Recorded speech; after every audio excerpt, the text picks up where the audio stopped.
আসসালামু আলাইকুম। এই যে ভিডিওটা আমি আপলোড দিলাম, হ্যাঁ, এটা খুবই সামান্য বা কী বলে খুবই একেবারে নিম্নমানের একটা খাবারের ভিডিও। আসলে খাবারের ভিডিওটা আপলোড করার পিছনে একটা কাহিনী আছে।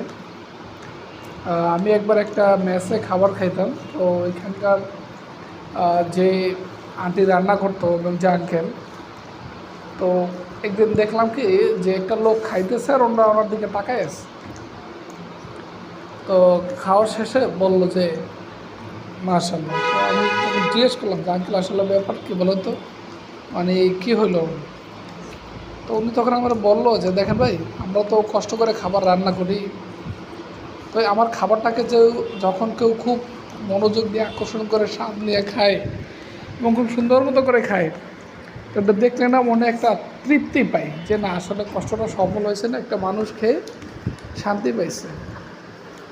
আর কিছু মানুষ দেখে না।